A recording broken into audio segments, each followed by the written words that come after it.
warahmatullahi wabarakatuh. Waalaikumsalam warahmatullahi wabarakatuh. Kami dari Pusat Korea akan mempresentasikan rencana usaha kami dengan produk Risol Mayo Risol Tius. Sebelumnya perkenalkan, saya Aisyah Birhana. Saya Lutfi Khairunisa. Saya Ajeng Maharani. Saya Sultina Bikailadara. Saya Faiza Santiara Sapitri. Saya Dia Petawati. Latar belakang kenapa kami memilih produk Risol Mayo ini karena usaha Risol Mayo ini dibuat oleh kelompok usaha kami sebagai bentuk penerapan jiwa kewirausahaan yang telah ditanamkan selama kami mengikuti pelatihan di Track SMAN 1 Summit. Kami memilih Risol Mayo karena banyak disukai oleh anak sekolah dan warga sekitar. Rasanya gurih, creamy, dan harganya terjangkau. Selain untuk belajar berwirausaha, usaha ini juga bertujuan untuk memberikan jajanan yang enak, higienis, dan mengenyangkan bagi semua kalangan. Nah, untuk tujuan kita memilih produk ini yaitu yang pertama, mengembangkan ide, kreativitas, dan inovasi dalam produk. Yang kedua yaitu mencari peluang bisnis yang menjanjikan melalui kegiatan berwirausaha. Dan yang ketiga, menambah pengalaman berwirausaha khususnya bagi pemula. Yang keempat, memenuhi kebutuhan konsumen akan makanan yang ringan, yang sehat, halal, enak, dan berkualitas. Yang kelima yaitu meningkatkan omset penjualan dan memperluas pangsa pasar dengan pemasaran yang efektif.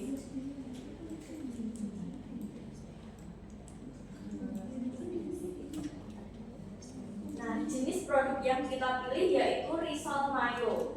Risol Mayo itu seperti yang kita ketahui adalah camilan gorengan yang berbentuk gulungan dengan kulit tipis dan renyah yang isinya seperti telur, daging asap, dan sayuran seperti wortel dan kentang. Yang berbeda dari yang lain yaitu menjadi tambahin mayones dan rasanya creamy dan gurih. Cocok sebagai camilan ringan yang lezat dan praktis dinikmati kapan saja. Produk ini populer di kalangan remaja sehingga bisa menjadi peluang untuk berbisnis dan bahan-bahannya mudah didapatkan.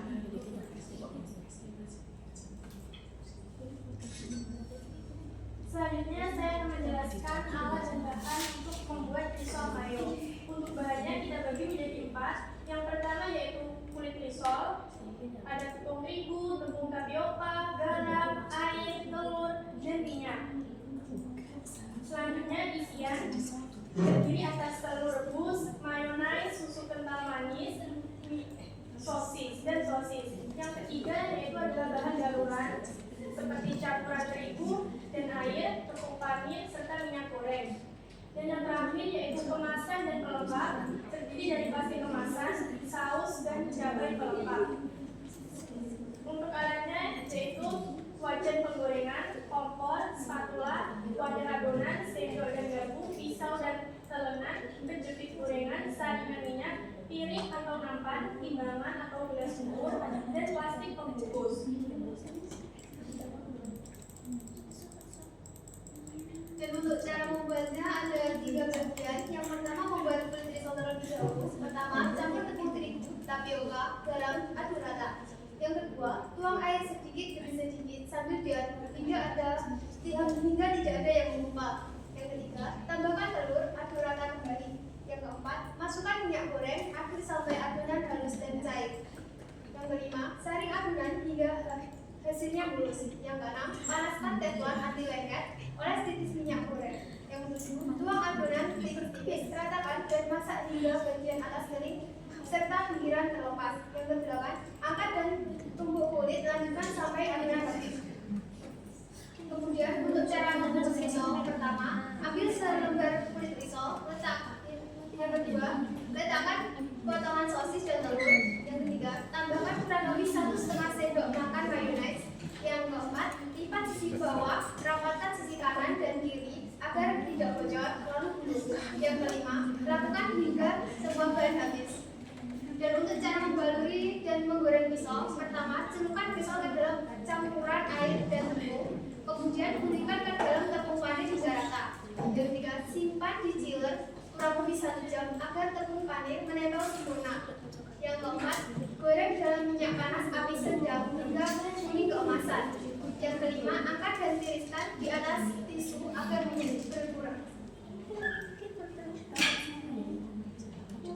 Untuk rincian biaya, bahan kulit, tepung terigu 500 gram seharga Rp6.000, tepung tapioka 40 gram seharga 700 perak, garam 1 sendok teh seharga 36 perak, air 1.200 ml seharga 100 perak, telur 3 butir seharga Rp6.000, minyak 4 SDR seharga Rp1.000, bahan isian, telur rebus 9 butir seharga Rp18.000, mayones 500 gram seharga Rp17.500, susu kental manis 100 gram seharga Rp4.000, sosis berisi seharga Rp10.000, bahan isian, terigu dengan air seharga Rp500, tepung panir seharga Rp3.000, minyak untuk menggoreng Rp15.000, dan untuk kemasan dan pelengkap, plastik kemasan 35 lembar dan satuannya itu seharga 100 perak. Jadi kalau 30 lembar itu 35 lembar itu seharga Rp3.500, saus dan cabai pelengkap seharga Rp2.000.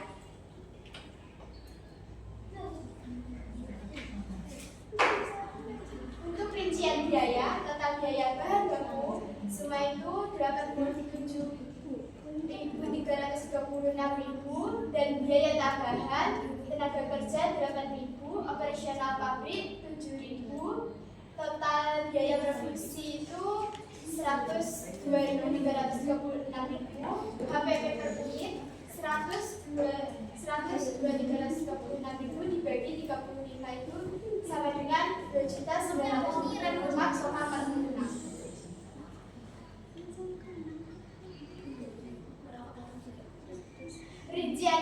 Untuk rincian biaya menghasilkan harga jual per pieces itu Rp3.000, tambah per pieces itu Rp3.000 berkurang Rp2.924 sama dengan 76 perak. Total laba untuk 35 pieces itu 76 dikali 35 sama dengan Rp2.660. Margin keuntungan 2,53%. Baik, untuk selanjutnya yaitu target pasar kita ada 3, yaitu penggunaan medsos seperti Instagram dan TikTok. Kita melakukan promosi untuk kalangan muda yang aktif di media sosial. Kita membuat konten menarik seperti video pendek dan foto produk agar mudah dikenal banyak orang. Yang kedua yaitu warga sekitar, menjangkau masyarakat di sekitar tempat usaha seperti Bazar Ramadan di DT. Produk ini dilakukan lewat penjualan langsung dari mulut ke mulut agar mereka jadi pelanggan tetap. Yang ketiga, siswa dan guru di sekolah menawarkan produk pada teman dan guru di sekolah melalui promosi di Dedamat dan grup WhatsApp agar lebih mudah dan cepat dikenal. Selanjutnya, strategi promosi yaitu menjual via akun Instagram dan medsos, menjual di pasar dan beli-beli, dan sistem pre-order lewat WhatsApp. Sebelum kami tutup, mungkin ada yang ingin ditanyakan. Ya, terima kasih atas presentasinya dari Pusapore ya sayang. Ya, sudah bagus sekali juga. Tetapi di sini masih ada pertanyaan untuk saya. Ya, memang sekarang lagi Resor Mayo itu lagi masyarakat. Tetapi ini menurut saya produknya itu masih standar ya, belum kreasi inovasinya belum ada, jadi masih standar. Dan menurut saya orang-orang itu kan yang aneh-aneh gitu ya. Nah ini menurut saya itu masih standar, sudah masyarakat sudah biasa. Orang-orang sekarang kan mencarinya yang tidak biasa. Yang jadi pertanyaan dulu yang tadi dipaparkan, tadi ada sosis ya 18 piece harga 10.000. Pisnya itu pis yang bagaimana? Separuh, satu, atau yang kecil? 18 pis tadi, 10.000 itu tadi harga berapa? Satu pisnya pis ukuran yang bagaimana? Yang sampai nggak sampai untuk terus Berarti yang setengah, separuh. yang butuh nanti Kan sosisnya itu kalau ada yang eceran yang 1.000 itu loh, maksudnya kan ada yang sosis yang kecil, yang pendek ya 10.000. Ada yang sosis yang 1.000-an itu kalau kalian beli itu 1.000 itu dipotong 2, itu pisnya itu pis yang mana, ukuran yang mana? Harga 10.000 tadi. panjang kaki dipotong lagi. Oh berarti dipotong jadi 2. Oh ya berarti logis gitu maksud saya gitu. Tadi kok 18 pis harga 10.000 gitu loh, maksudnya itu 10.000 pisnya itu pis yang mana kan tadi tidak yang ukuran gimana atau setengah atau mungkin ya setengah, misalkan setengah, kalau satu ya setengah sosis yang panjang berapa gitu ya, itu masih logis. Tapi tak kalau itu tadi separuh pun, kalau separuh berarti itu satu toples itu isinya 25 kalau nggak salah ya, isinya 25, juga kalau beli di toko itu 20.000 ya. Kalau itu separuh berarti kan berarti 10.000 ya, itu masuk akal. Terus kemudian minyak tadi harga 15.000 itu tadi, minyak dalam ukuran volume berapa? Volumenya tidak ada kan tadi. Maksudnya setengah liter, 1 liter, dan minyaknya itu apa kan ya? Kalau minyak kita itu semurah-murahnya kalau beli di grosir itu 16.000, 17. Kalau di eceran ya 17,5, tapi kalau beli di grosir itu semurah-murahnya kita ya jangan beli harganya semurah-murahnya. Kalau saya beli 15.700 itu karena saya di grosir 15.700 minyak kita dulu ya saya. Kalau Fortune itu harga 19.000. Nah itu tadi 15 itu dalam volume konteks berapa liter, berapa mililiter, maksudnya itu setengah liter atau berapa. Kan beda-beda, Sanpo itu beda, Fortune beda, minyak kita beda, kunci emas beda kan, gitu loh. Jadi belum dikasih spesifik ya. Jadi dalam bahan itu harus spesifik gitu ya. Itu tadi minyak, kalau minyak kita 1 liter ya berarti dianggap aja 18.000. Jangan murah-murah ya, jangan murah-murah. Anggap aja harga normatif ya, jangan harga murah. Kalau apa kalian dapat doser ya itu nanti anggap aja tambahan keuntungan. Tapi kalau kamu ngitungnya itu minim, nah itu tadi labanya kamu bangkrut gitu ya. Jadi berarti kalau kalian mengajukan proposal itu ajukan yang harga yang umum, jangan harga minim. Kalau tahu nanti proposalmu itu harganya kamu tulis misalkan minyak kita itu harganya kalau di grosir ternyata 17 ya kamu tulis aja 17,5 gitu ya. Fortune gitu ya, harga Fortune kalau di grosir misalkan 19 ya kamu tulisnya 20 gitu. Itu jadi itu mana harus matang. Itu tadi 15.000 itu tadi dalam konteks berapa mililiter dan minyaknya apa gitu. Kalau Sanpo itu aja 23.000 loh. Aku temor gorgol ini kata loh di otakku. Karena aku setiap hari belajar dan aku soboku aku. Otakku ini harga ayam di pasar berapa, di grosir berapa, apalah tuh ayam dada berapa, saya berapa, paha berapa, apalah tuh terigu curah berapa, terigunya berapa, hafal ini. Jadi saya fokusnya pasar. Berapa sekitar? Sekitar 500 ml. Berarti setengah liter. Ya. Kalau setengah liter itu termasuk kemahalan loh. 15.000, mosok 1 liter 30.000. Kan nggak logis. Itu kalau 500 ml berarti setengah liter toh. Setengah liter 15 tadi nominalnya harganya 15.000 tadi kemahalan. Minyak Sanpo saja, Sanpo itu yang sudah bagus, paling bagus itu cuma 23 loh seliter. Berarti setengah liter kan anggap aja 12.000. Kalau setengah liter kan lebih murah, 12.000. Tadi 15. Nah itu tadi perlu direvisi ya saya. Jadi minyaknya kalau untuk jual ya jangan minyaknya yang minyak. Kalau memang premium harganya mahal nggak apa-apa. Tetapi kalau kalian itu menjual untuk harga, pangsa pasarmu siapa? Saya lihat dulu, pangsa pasarmu Risolmayo itu siapa? Kalau pangsa pasarmu itu orang sosialita, gitu, minyaknya minyak yang premium, ini boleh, ini. Tapi nek pangsa pasarmu itu anak SMA, anak SD, mau pasar, lah mbok kayak kuwi, ya bangkrut. Ya, itu. Jadi dilihat dulu pangsa pasarnya itu pangsa pasar yang mana? Itu bersosial Utara. Gitu. Ya kalau Grand Sosialita ya mahal. Di kafe-kafe beda. Ini loh, ini di sini 2.000, di kafe ini bisa 10.000 ini. Nah, itu ya. Jadi dilihat dulu pasarnya siapa. Seperti ini kamu jual risol mayo 3.000 kan? Di sini berapa? Di DT 2.000 pun masih untung. Padahal kamu tidak ada spesifiknya.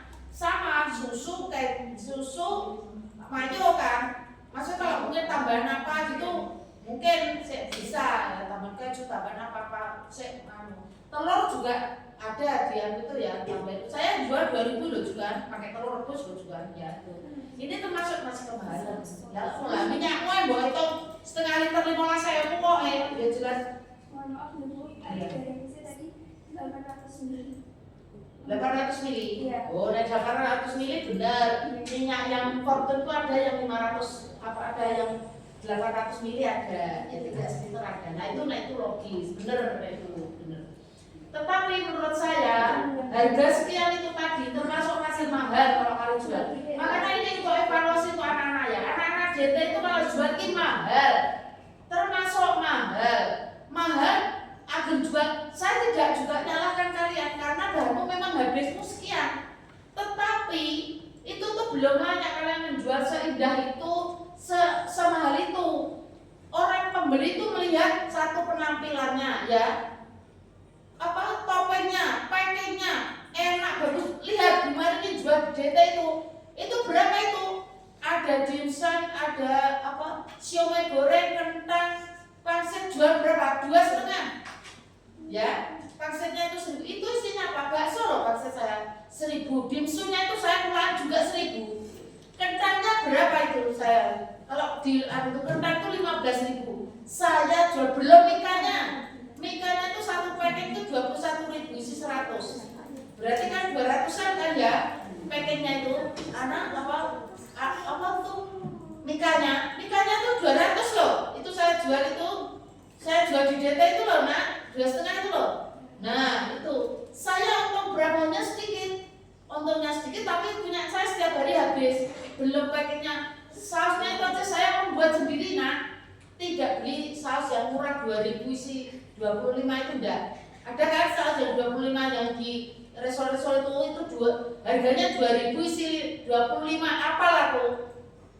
Jadi apa saus itu macam-macam ya. Ada yang Indofood itu mahal ya. Itu ada yang satu itu 10.000 ada, 15.000 ada. Nah itu menurut saya itu kemahalan ya. Apalagi untuk anak-anak noni-noni kecil-kecil itu kemahalan sekian itu. Dan menurut saya standar kecuali kalau kamu tambah yang lainnya gitu ya. Itu yang pertama kemahalan, masih kemahalan gitu ya. Nah menurut saya itu dievaluasi bagaimana keuntungan besar. Terus seandainya inovasimu apa biar istimewanya apa? Selain itu kamu isinya apa?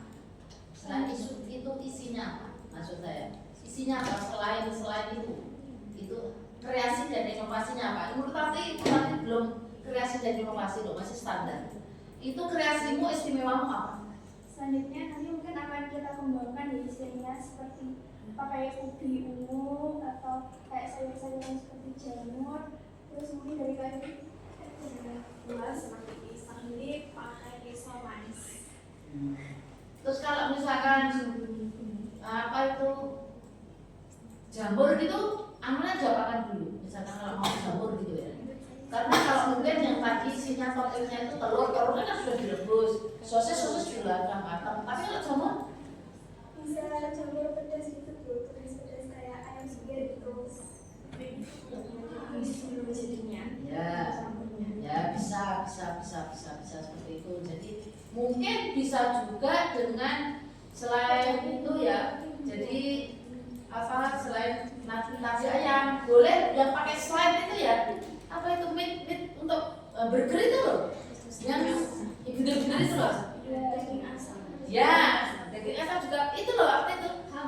Ham itu bisa isinya bisa ham itu kan juga sudah kan berarti kan sudah matang. Tetapi apa yang dalam pikiran saya itu tadi mungkin kentang juga boleh, kentangnya digoreng dulu Kentangnya digoreng dulu, dibumbui, dimarinasi dengan apa itu royco, boleh. Jadi kentang boleh. Kalau ubi ya harus digoreng dulu, gitu ya. Ubinya itu digoreng dulu, biar renyah itu ubinya digoreng dulu.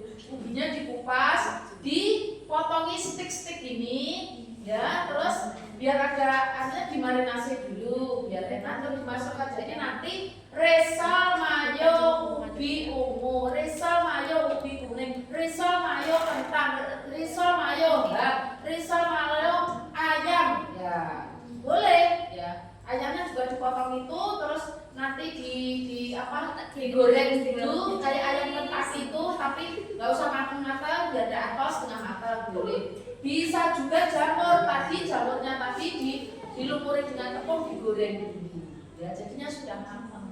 Nah itu. Terus kalau mungkin itu sekaligus, tapi kalau misalkan itu ada pesanan banyak gitu, itu bagaimana? Kalau ada pesanan banyak itu kan nggak mungkin pesannya ribuan gitu ya. Terus kamu nggak cukup nandani semalam itu misalkan nggak cukup, bagaimana caranya? Mungkin kita kan ada yang tanggal kita bisa minta tolong, nanti sekalian kan bisa mempekerjakan gitu. Jadi bisa membuat peluang usaha untuk UMKM. Ya. Tetapi masuk UMKM kan belum tentu semua orang bisa. Tentu orang cucu ini yang nonton orang Rino, walah malah bubrak gitu. Apa tekniknya yang lainnya loh? Untuk dari kami ini sebenarnya tadi itu udah ada tenaga kerjanya sendiri. Jadi udah disendirikan untuk tenaga kerjanya. Jadi mungkin sudah ada yang membantu kita yang biasanya. Ya, saya paham. Untuk tenaga kan belum tentu semuanya, mungkin sepadan aja ya, sehari produknya misalkan 25, mungkin tarafnya ujuk-ujuk untuk pesanan 1000 risol mayo itu. Bagaimana? Selain itu tadi mengurangi tenaga, otomatis kan butuh tenaga. Untuk bagaimana solusinya untuk menyelesaikan seperti itu? Ayo, iya yo. Kalau mungkin sehari tenaganya 2, tetapi ujung-ujungnya untuk pesanan muatan 1000 risol mayo gitu gimana? Mungkin kita bisa cari partner bisnis dulu. Jadi kayak semisal ada orang yang sudah memang jualan risol, nanti kita mungkin bisa minta tolong seperti itu. Tidak semudah itu. Nah, kita itu berjualan itu profesional. Caranya apa? Membuat frozen. Nah, jadi selain kamu jual mentah, jual frozen. Aku itu kalau puasa jual frozen, maunya hangat-hangat maunya buka aku saya panas-panas goreng dewe. Maunya nyimpen, sekarang kan lagi modern frozen kan? Simpen di frozen wes itu ditata matang, taruh di timbol-timbol, taruh di kulkas wes tinggal tek jual. Jadi selain jual matang, jual frozen. Kalau kamu itu tidak punya tenaga, buat di saurungnya seminggu, masukin timbol, masukin kulkas, tinggal nanti goreng. Nek mau gorengnya mau saja kan iso. Ora iso ngomongnya juga jajan wajan 10 loh jajan iso. Ya itu tekniknya, solusinya dengan membuat kamu menjual frozen ya, dengan cara membuat frozen. Jadi jual risol frozen. Maunya orang hangat-hangat toh ya. Oh ini tak buka anakku sesok goreng deh. Oh ini dandan aku deh risol mayo goreng hangat. Aku hari puasa itu jual apa? Itu risol frozen, tahu isi frozen. Bisa tahu isi frozen. Aku jual malah laris ya frozen. Jadi tahu isi itu sudah tak isi, tak kasih timbol, nanti tepungnya itu sudah tak karek dhewe nyoblek dhewe, diblek bali dhewe itu arek dhewe. Tahu isi aja tak buat frozen. Gitu ya. Itu jadi itu ya Mas. Evaluasinya tadi ya nak. Oke ya. Guys, saya kira cukup. Dua lah itu karena banyak sekali ya. Cukup saya kira ya. Ya cuma itu tadi ya. Oke. Terima kasih untuk saran dan evaluasi. Ya sayang. Mungkin sekian dari presentasi kita. Apabila ada kesalahan, mohon maaf yang sebesar-besarnya. Akhiran, wassalamualaikum warahmatullahi wabarakatuh.